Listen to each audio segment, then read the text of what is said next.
ওহো, এই তো বিসমিল্লাহ, সবগুলি বেগুনি উঠাই নিব। আসসালামু আলাইকুম, কেমন আছেন সবাই? আমি ভালো আলহামদুলিল্লাহ। আমার ছাদ বাগানে এগুলি ডাঁটা শাক আর লাল শাক। আমার এই লাল শাকটা আসলে এখন লাল শাক ফেলার কোনো ইচ্ছা ছিল না, তো আমাকে যে গিফটের বীজ দিছে, তো ওই বীজ থেকেই লাল শাক করছে আর কি। আমি তো বুঝতে পারি না, বুঝছি এরকম চিন্তা করছে হয়তো ডাঁটা শাক হবে, যেহেতু বীজ চিনা যায় না এটা ডাঁটা নাকি লাল শাক। তো এখন লাল শাক হয়েছে এখানে। লাল শাকগুলি মাশাআল্লাহ অনেক বড় হয়ে গেছে। এই লাল শাক ডাঁটা শাক এগুলি ফেলতে হলে তেমন কিছুই ইউজ করতে হয় না, গোবর সার দিলেই হয়ে যায়। আর যদি সবজি পচা পানি কি খোল পচা পানি দিলেই হয়ে যায়। এখানে আমার পাতাগুলি একটু এই যে এরকম এই বৃষ্টির পরে এরকম হয়েছে, তো এই পাতাগুলি একটু যেমন পোকায় খেয়ে ফেলছে এরকম মনে হইতেছে। কিন্তু শাকে আসলে শাক গাছে কোনো কিছুই স্প্রে করা যায় না, রাসায়নিক কিছু স্প্রে করি না আমি সাধারণত। তো এই শাকগুলি আজকে উঠাই নিব। এছাড়াও আরো অনেক সবজি আছে আজকে, এগুলি উঠাইতে হবে। তো আমি আজকে লাল শাক উঠাই নিই, মাশাআল্লাহ অনেকগুলি হবে। তো নিজের গাছের নিজের হাতের করা এগুলি খেতে তো সেই মজা, একদম ন্যাচারাল, কোনো আর্টিফিশিয়াল কোনো কিছুই নাই। তো আমি সবগুলি শাকই নিয়ে নিব একসাথে, আবার রেখে দিলে আবার বড় হয়ে যাবে। এমনিতেই গাছ অনেকটুকু বড় হয়ে গেছে, কারণ আমি এর মধ্যে ওই যে উঠাবো সবসময় এরকমই হয়। তো একটু ভিডিও করব, উঠাবো, এই টাইম করে পারতেছি না, অনেক ব্যস্ততায় সময় যাইতেছে। তো আজকে ডাটা শাকগুলি উঠাই, মাশাআল্লাহ অনেকগুলি। আসলে এখানে সবগুলি উঠাইলে আমার জন্য অনেক হয়ে যাবে, কিন্তু তাও উঠাইতে হবে। এই যে এখানে বড় একাটি হবে, আর এইখানে দেখলেই বোঝা যায় যে মাশাআল্লাহ কতটুক। আর ওইখানে এতটুক তো রাখলামই, আরো উঠাইতে হবে। বিসমিল্লাহ। এখানে আবার আমি ডাটা ফেলে দিব। আসলে প্রতিদিন বৃষ্টি হইতেছে, এখন ফেলার মতো পরিস্থিতি নাই। ডাটা ফেললে ডাটা যেহেতু ছোট থাকে, চারাগুলি ছোট থাকে, তো ওই ডাটাগুলি পচে যায় পানি পড়লে।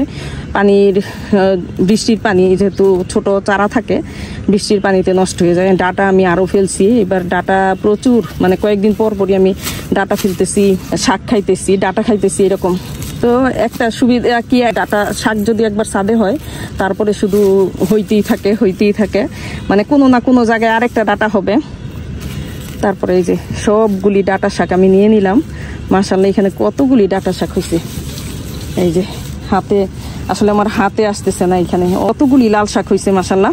তো এটা যেহেতু গিফটের বীজ, তো এটা আর বুঝতে পারি না যে ডাটা না লাল শাক।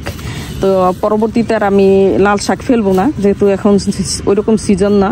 তো আমি এখন পরবর্তীতে শুধু ডাটা ফেলবো। তো এইসব ক্যারেটে ডাটা ফেললে খুবই সহজে হয় এবং সুন্দরও হয়। চালকুমড়া গাছে চালকুমড়া ধরছে, তো ধরছে কয়েকটাই, এটা একটা চালকুমড়া গাছ। তো এখানে কিছু সমস্যা তো আছে, এই যে অল্প সময় সুযোগ করতে পারি নাই। তো এখন যেহেতু বৃষ্টি হওয়ার পরে, আগে লাগাইছি চালকুমড়াটা, কিন্তু যখন বৃষ্টি হয়েছে তারপরে থেকে মাশাআল্লাহ এটা যদি ছেঁচা খাই তাহলে মনে করে একদম শেষ, এটা আর রান্না করা যাবে না। আমার এক হাতে যেহেতু ভিডিও করি, এক হাতে বিসমিল্লাহ বিসমিল্লাহ, আল্লাহু আকবার, আল্লাহু আকবার।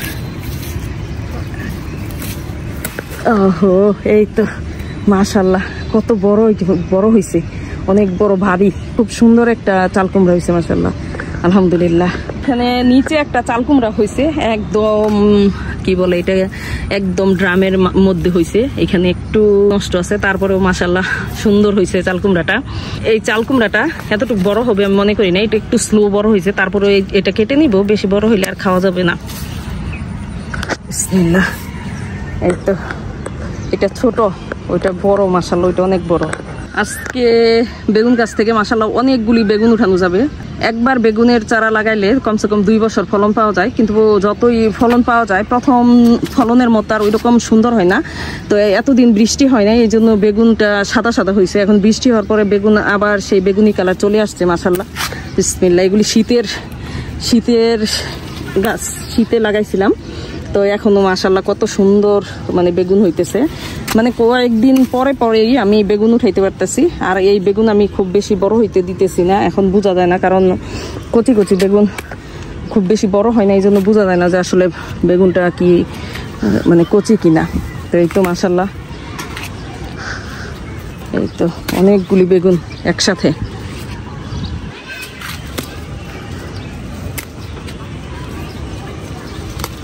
সবগুলি বেগুনই উঠাই নিব